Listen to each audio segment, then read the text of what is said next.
Hi, this is David Orlofsky. Welcome to the Parsha in 5, where in 5 minutes we try to give you a little insight into the Parsha that you can then use on Shabbos, any day of the week, any week of the year.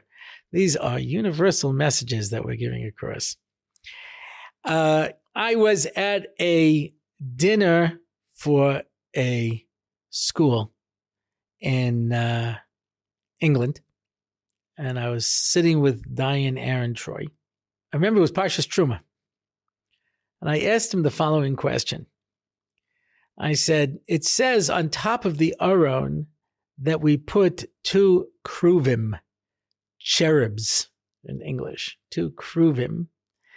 And I said, Rashi says that they have the faces of little children. It's a Gemara, it's Chazal. They're the faces of little children. So the 2 kruvim on the Aron are supposed to represent these little cherubic faces of children. But in Parshas Bereshis, it says that when he chased them out of Gan Eden, he put the kruvim to block the way back in. And Rashi says, Malchei Chavola, angels of destruction. So I could make an argument that children are angels of destruction. I could make an argument that children are cherubic. Yeah.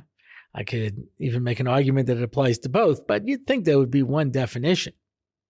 So I asked this question to Diane Aaron Troy, and without hesitation, he said, it's obvious. If you put them inside of the Kodesh HaKadoshim, then they're cherubic.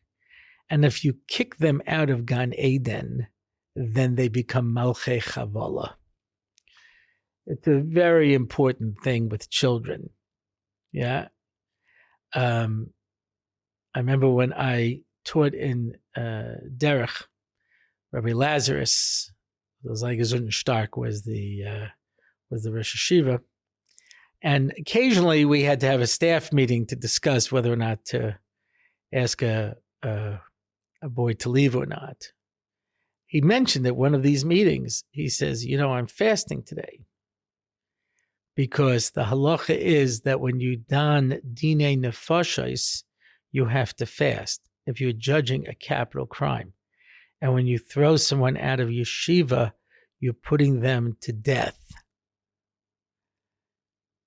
Very serious thing that people deal with in casual ways.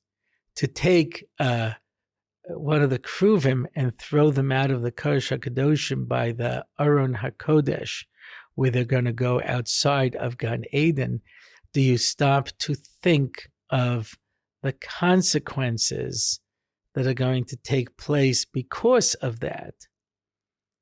So, okay, let's be fair. Not every yeshiva can deal with every kid. And you don't do a kid a favor by keeping him someplace he doesn't belong.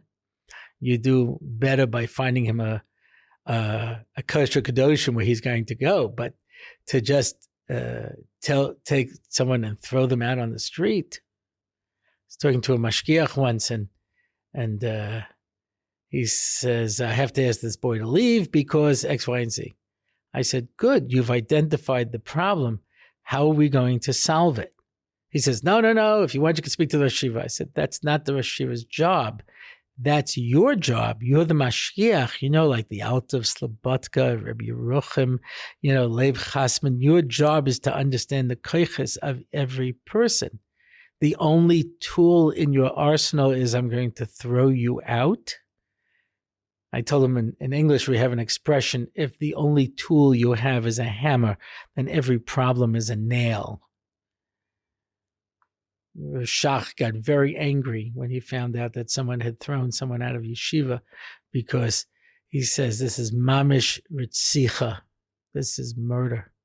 To take the kruv off of the Aron where they have that kedusha and put them outside of Gan Eden.